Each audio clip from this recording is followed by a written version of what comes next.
Hello, thank you for joining us for Hello. another episode of Arthritis at Home. Today we're lucky to have with us Ms. Linda Wilhelm, one of the leading patient advocates in Canada, and also the president of the Canadian Arthritis Patient Alliance. Linda, thanks so much for joining us today. My pleasure.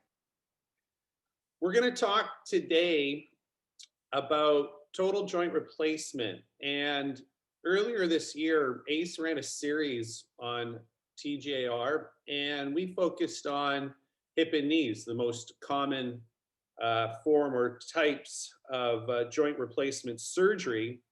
But also the procedure can be performed on other joints as well, such as your ankle, your wrist, your elbow, or your shoulder.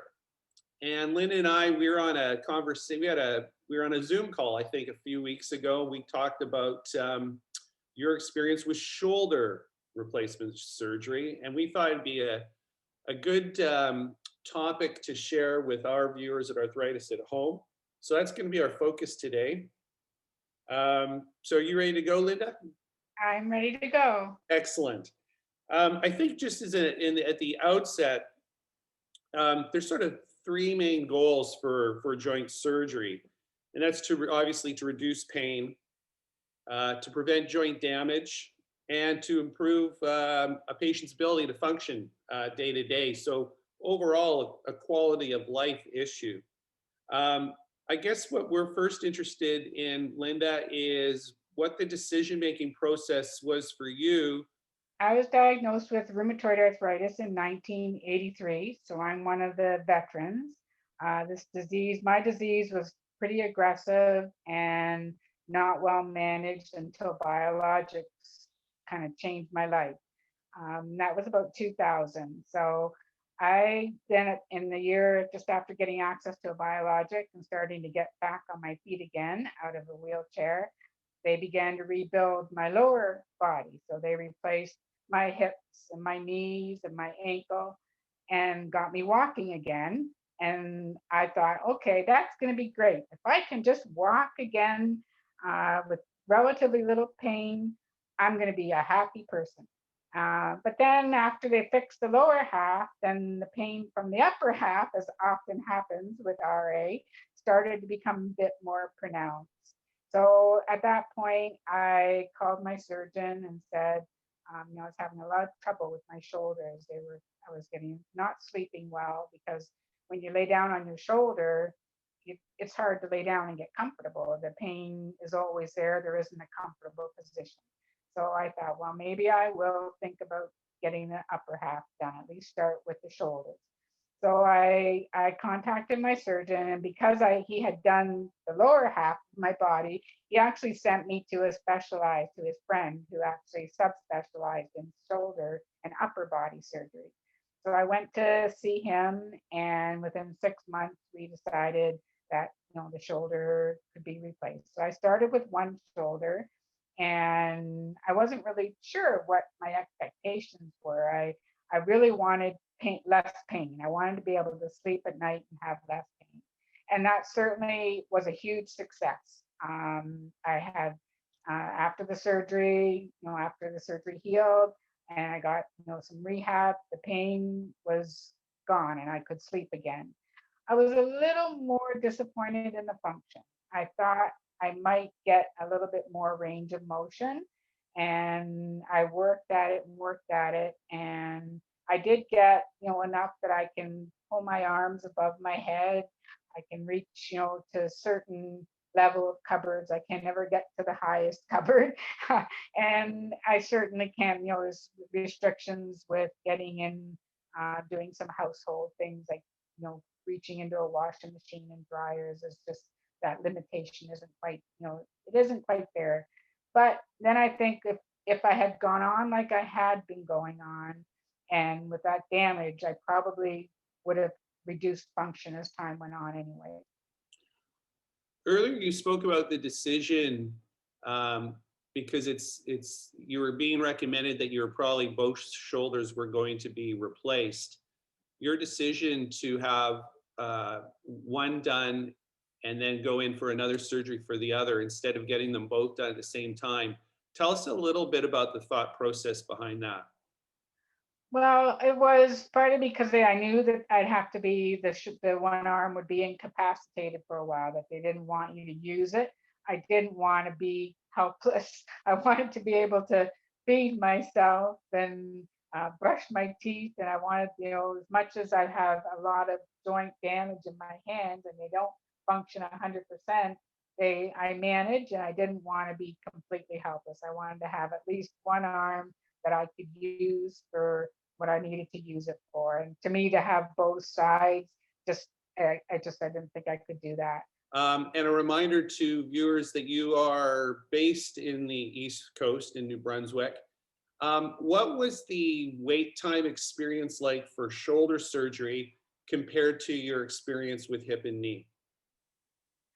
It was better, and it was just because I had a good relationship with the surgeons. I have two orthopedic surgeons, like I said, one who did the lower body, one who did the upper body.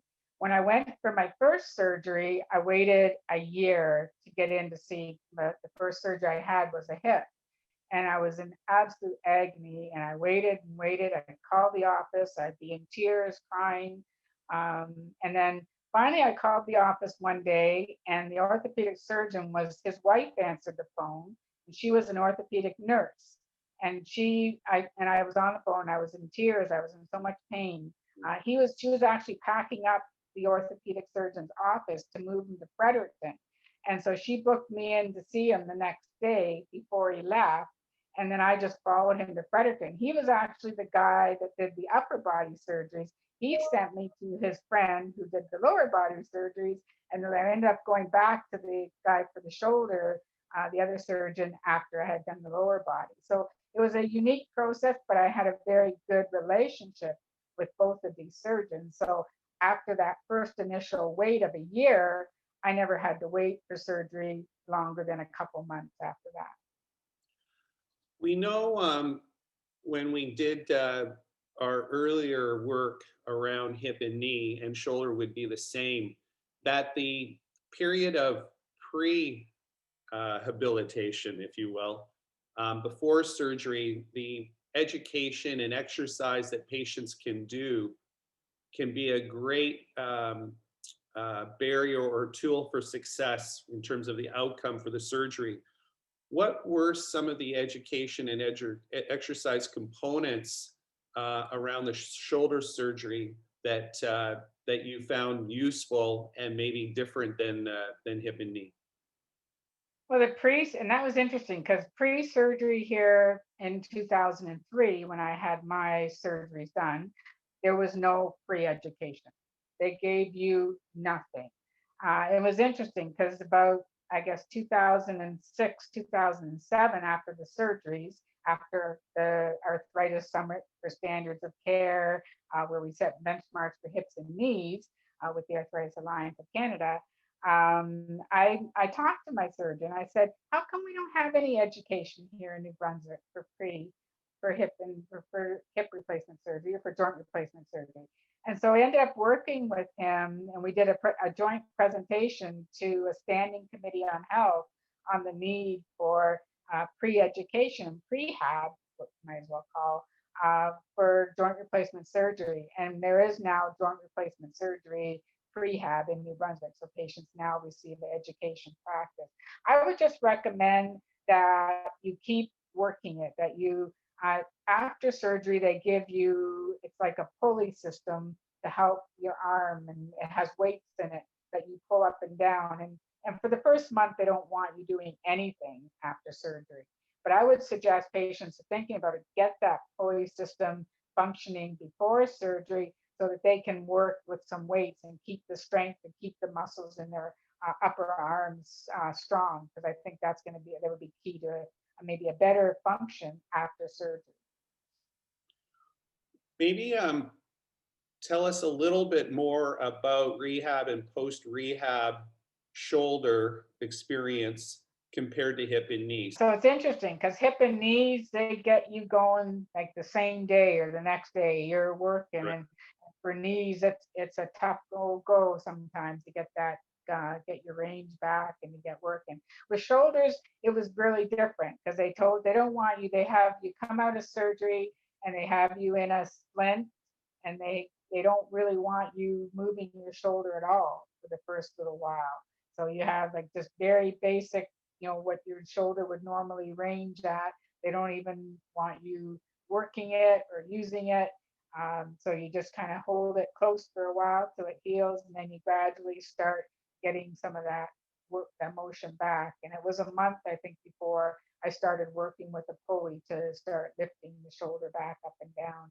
I'm not sure if that's changed since then because guidelines are constantly evolving. I know certainly I've heard you speak many times how the patient is at the center, is the captain of their healthcare team.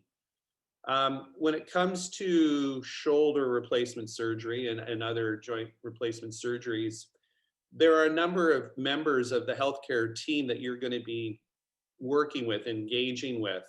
How did you find that experience from rheumatologist, GP, orthopedic surgeon, um, physiotherapist?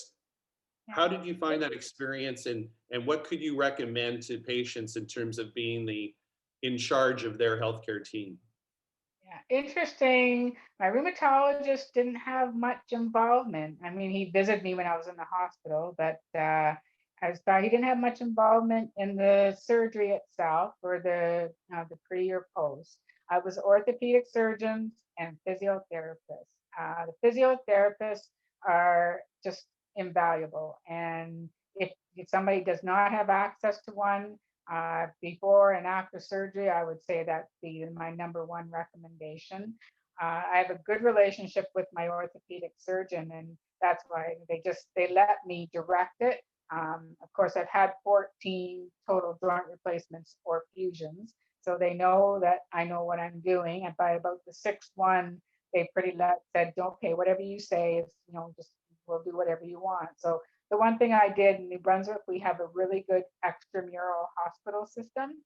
So I requested to have extramural physiotherapists come to visit once a week for the first month, and then maybe once a month for the next couple of months, just to make sure I was progressing the way I was supposed to be progressing, that she was talking back to the orthopedic surgeons to make sure everything was on track and the way it should be.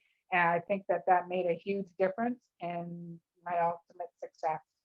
Final word, if there's anything that you've learned, not just with the shoulders, but the hip and knee, um, going through those processes, any final word or recommendation for our viewers?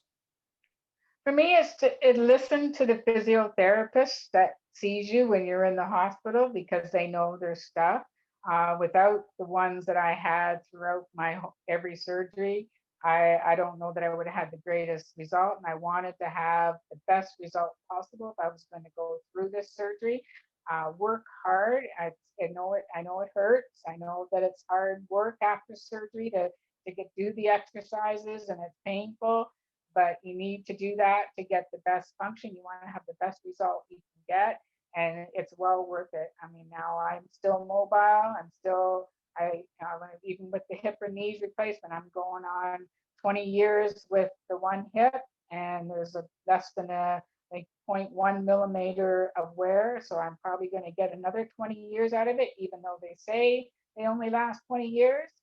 My knees are the same. They check them every couple of years, and they're doing great. Still pain free, and yeah, no, to me the surgeries that has saved my life, as on top of the medications that controlled the disease, and I'm still here. I don't know that I would be if it wasn't for it. Well, patients across Canada are really benefiting from your ability to continue to do all of the work that you do on behalf of them, Linda. So we're very thankful that these particular foreign surgeries have enabled you to remain active and to be that leading patient advocate voice that you are, not only in New Brunswick, but across the country. And we thank you for that. And thank you for joining us today as well and sharing your experience. And to our viewers, that's a wrap of this episode. And we hope you can join us again next week for another edition of Arthritis at Home. Thanks.